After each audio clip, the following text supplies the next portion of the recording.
औज़ु बिल्लाहि मिनश शैतानिर रजीम बिस्मिल्लाहिर रहमानिर रहीम अल्लाह जल्ल शानहू दे नाम दे नाल अल्हम्दुलिल्लाहि रब्बिल आलमीन वल आक़िबतुल मुत्तकीन अस्सलातु वस्सलामु अला रसूलिल करीम। दोस्तों अस्सलाम वालेकुम। डॉक्टर नसीर कालो हाज़िर सी एनपी न्यूज़। दोस्तों 2005 की गल है, मैं सऊदीया गया एक विजिट पे, उत्थे अरफात के मैदान च जाके देखिए तो जुबैदा बेगम हारून रशीद दी बेगम उन्होंने दराए फरात चो एक नहर कढ़ के ते मक्का मदीना तक आंदी सी, उन्होंने लोगों वास्ते भी और आज़मीन हज उमरा वास्ते भी। ਜਿਹੜੇ लोग हज कर जाते वो साल च एक दफ़ा जाना होंदा सी, लेकिन उमरे वास्ते अक्सर लोग आते होंदे सी। और मक्का शरीफ के अंदर पानी की बड़ी ही किल्लत होंदी, बड़ा ही मुश्किल होंदा सी पानी का मिलना।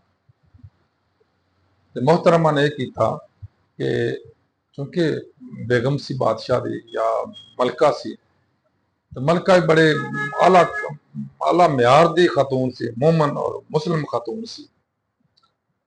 उन्होंने होर भी बड़े सारे वाकयात हैं जड़े ज़ाहिर करते हैं कि बड़े आला मतलब दर्जे ते फायज सन। ना सिर्फ मलका होने के नाते ना बल्कि मुसलमान होने के नाते ना बहुत क्वालिटियां सी उस औरत के अंदर। एक दफ़ा इस तरह ही हज ते आए तो इतने आन के हालात देखे कि किस तरह पानी की मुश्किलात होंदियां ने। और मैं अज भी हैरान होना कि अज तो दो तकरीबन कोई 1200 साल पहले की गल है। उतो फिर दरिया फरात च उन्हें एक नहर कढ़ी छोड़ी जी, जिहड़े सीमेंट ना बनी आ, अजे भी उहदे आसार और उहदे निशानात मौजूद ने उस नहर के। उतो कढ़ के लिया के इत्थे मक्का शरीफ तक वो नहर आंदी, ताकि रस्ते च भी पानी जिथे जरूरत पैंदी उत्थे लिया जा सकता सी। लेकिन खसूसी तौर पर जिहड़े आज़मीन हज सी या आज़मीन उमरा सी उन्हां वास्ते।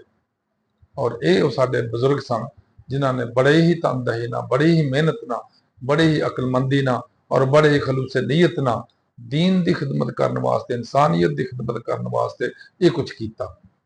इस दे नाल नाल तुसीं ये देखो खिलाफत उस्मानिया सी, जदों खिलाफत उस्मानिया शायद बहुत सारे लोगों को ना पता होवे।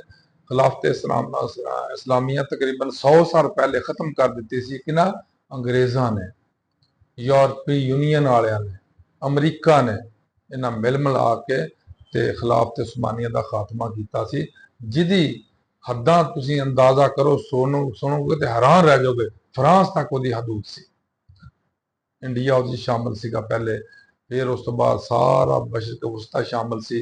ईवन जिहड़ा है सी अपना बहुत सारे इलाके सी उन्हां दी मतलब हुकूमत शामिल सी।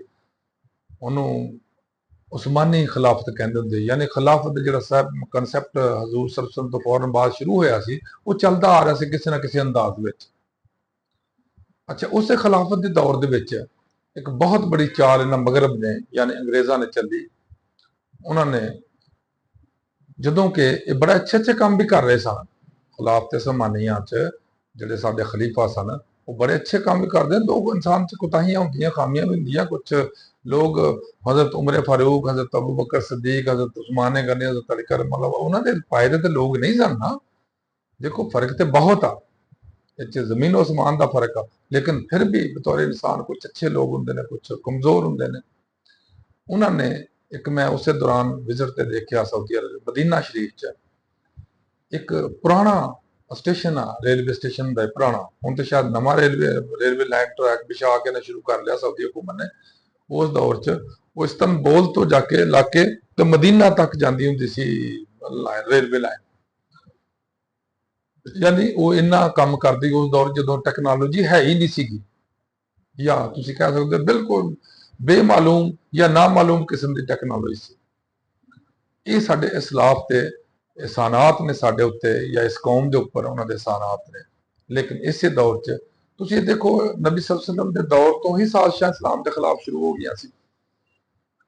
यहूदी सन या ईसाई सन या जड़े भी मुशरकीन मक्का सन, वो हजूर के खिलाफ, हजूर के साथियों के खिलाफ, जो सहाबा इकराम सन उन्होंने खिलाफ साजिशां शुरू तो कर रहे हैं। और वो साजिशां जड़ियां ने वो किसी ना किसी शक्ल किसी ना किसी सूरत किसी ना किसी अंदाज हुण तक भी चल रही ने। ਔਰ ਉਹਦੇ ਸ਼ਿਕਾਰ ਵੀ ਮੁਸਲਮਾਨ ਹੁੰਦੇ ਨੇ ਔਰ ਸ਼ਿਕਾਰੀ ਵੀ ਉਹਦੇ ਮੁਸਲਮਾਨ ਹੀ ਹੁੰਦੇ ਨੇ। ਦੇਖੋ ਕੈਸੀ ਮਤਲਬ ਬਦਕਿਸਮਤੀ ਦੀ ਗੱਲ ਆ ਕਿ ਉਹ ਖੁਦ ਕਰਨ ਨਾ ਕਰਨ, ਲੇਕਿਨ ਉਹਨਾਂ ਦਾ ਹਥਿਆਰ ਵੀ ਮੁਸਲਮਾਨ ਬਣਦੇ ਨੇ ਔਰ ਸ਼ਿਕਾਰ ਵੀ ਮੁਸਲਮਾਨ ਬਣਦੇ ਨੇ।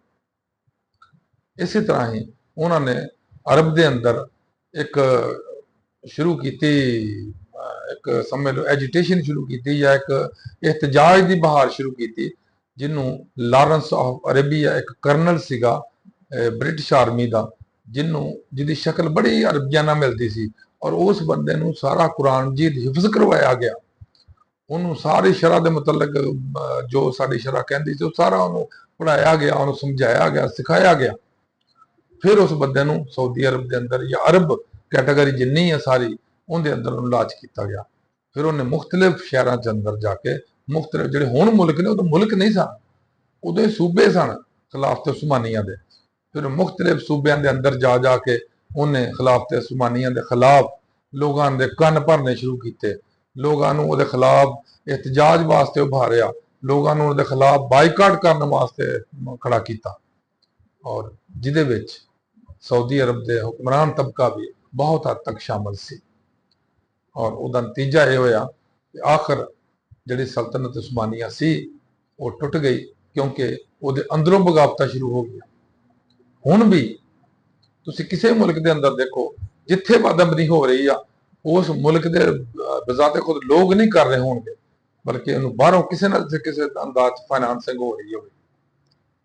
ਤੁਸੀਂ ਆਪਣੇ ਪਾਕਿਸਤਾਨ ਨੂੰ ਦੇਖ ਲਓ, ਇੱਥੇ 22 ਚ ਜੋ ਆਪਰੇਸ਼ਨ ਕੀਤਾ ਗਿਆ ਰਜੀਮ ਚੇਂਜ ਵਾਲਾ, ਉਹ 'ਚ ਬਾਹਰੋਂ ਅਮਰੀਕਾ ਦਾ ਹੱਥ ਸੀ। ਉਸ ਤੋਂ ਬਾਅਦ ਬਾਈਡਨ ਨੇ ਜੋ ਕੁਝ ਮੇਰੇ ਪਿਆਰੇ ਮੁਲਕ ਦੇ ਅੰਦਰ ਕਰਵਾ ਸਕਦਾ ਸੀ ਉਹਨੇ ਉਹ ਕਰਵਾ ਕੇ ਰੱਖਿਆ, ਔਰ ਉਹੀ ਬਾਈਡਨ ਪਾਕਿਸਤਾਨ ਦੇ ਅੰਦਰ ਜਬਰੋ ਜ਼ੁਲਮ ਉਹਨੂੰ ਅਸ਼ੀਰਵਾਦ ਸੀ, ਔਰ ਇੰਡੀਆ ਦੇ ਅੰਦਰ ਉਹਨੂੰ ਮੁਸਲਮਾਨਾਂ ਨੂੰ ਖਤਮ ਕਰਨ ਦੀ ਅਸ਼ੀਰਵਾਦ ਹਾਸਲ ਸੀ। ਇਸੇ ਤਰ੍ਹਾਂ ਹੀ ਇਹ ਲੋਕ ਇਹ ਕਰਦੇ ਨੇ ਕਿ ਮੁਲਕ ਦੇ ਅੰਦਰ ਅਫਰਾ ਤਫਰੀ ਫੈਲਾਓ। ਜਿਸ ਤਰ੍ਹਾਂ ਅੰਗਰੇਜ਼ ਜਦੋਂ ਇੰਡੀਆ ਤੇ ਕਾਬਜ਼ ਸੀ, ਉਹਦਾ ਬੜਾ ਸਾਦਾ ਜਿਹਾ ਅਸੂਲ ਸੀ ਕਿ ਡਿਵਾਈਡ ਐਂਡ ਰੂਲ, ਕਿ ਇਹਨਾਂ ਨੂੰ ਤਕਸੀਮ ਕਰੋ ਔਰ ਹੁਕਮਰਾਨੀ ਕਰੀ ਜਾਓ, ਜਦੋਂ ਇਕੱਠੇ ਹੋ ਜਾਣਗੇ ਤੁਹਾਡੇ ਖਿਲਾਫ ਚੱਲਣਗੇ। ਇਸੇ ਤਰ੍ਹਾਂ ਅਮਰੀਕਾ ਨੇ, ਬਰਤਾਨੀਆ ਨੇ, ਯੂਰਪੀ ਯੂਨੀਅਨ ਨੇ, ਜਾਂ ਜਿਹੜੇ ਵੀ ਮਤਲਬ ਕਾਬਜ਼ ਲੋਕ ਹੁੰਦੇ ਸਨ, ਕਾਬਜ਼ ਮੁਲਕ ਹੁੰਦੇ ਸਨ, ਉਹਨਾਂ ਨੇ ਉਸ ਮੁਲਕ ਦੇ ਬਾਸ਼ਿੰਦਿਆਂ ਨੂੰ ਤਕਸੀਮ ਕੀਤਾ ਔਰ ਉਹਨਾਂ ਦੀ ਹੁਕਮਰਾਨੀ ਕੀਤੀ।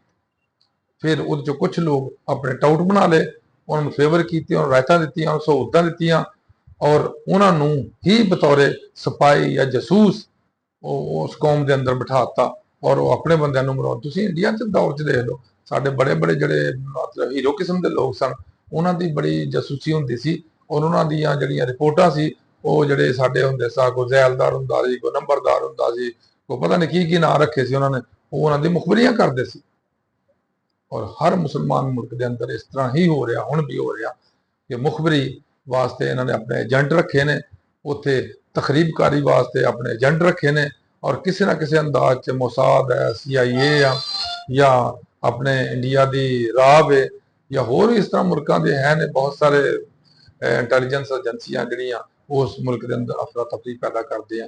ਇਸੇ ਤਰ੍ਹਾਂ ਹੀ ਇਹਨਾਂ ਨੇ ਸਾਊਦੀ ਅਰਬ ਦੇ ਅੰਦਰ ਕੋਸ਼ਿਸ਼ ਤਾਂ ਕੀਤੀ ਸੀ, ਲੇਕਿਨ ਸਾਊਦੀ ਅਰਬ ਨੇ ਪਤਾ ਨਹੀਂ ਕੋਈ ਮਤਲਬ ਉਹਨਾਂ ਦਾ ਮਾਮਲਾ ਠੀਕ ਹੋ ਗਿਆ। ਉਸ ਦੇ ਨਾਲ ਨਾਲ ਕਜ਼ਾਫੀ ਸਾਹਿਬ ਨੂੰ ਇਸੇ ਤਰ੍ਹਾਂ ਨਾ ਸਿਰਫ ਸ਼ਹੀਦ ਕੀਤਾ, ਬਲਕਿ ਉਹਨਾਂ ਦੇ ਖਿਲਾਫ ਐਜੀਟੇਸ਼ਨ ਕੀਤੀ, ਮੁਲਕ ਬਰਬਾਦ ਕਰਕੇ ਰੱਖਤਾ। ਉਹ ਮੁਲਕ ਲੀਬੀਆ ਜਿਹਦੇ 'ਚ ਹਰ ਬੱਚਾ ਪੈਦਾ ਹੁੰਦਿਆਂ ਸਾਰ ਉਹਦਾ ਵਜ਼ੀਫਾ ਲੱਗਦਾ ਸੀ, ਤਾਲੀਮ ਦੇ ਅਖਰਾਜਾਤ ਗਵਰਨਮੈਂਟ ਦਿੰਦੀ ਸੀ, ਕੋਈ ਬਿਮਾਰ ਹੋ ਜਾਂਦਾ ਸੀ ਕੋਈ ਸ਼ਹਿਰੀ ਲੀਬੀਆ ਦਾ, ਉਹਦਾ ਇਲਾਜ ਮੁਆਵਜ਼ਾ ਮੁਫਤ ਸੀ ਘਰ ਬੈਠ ਕੇ।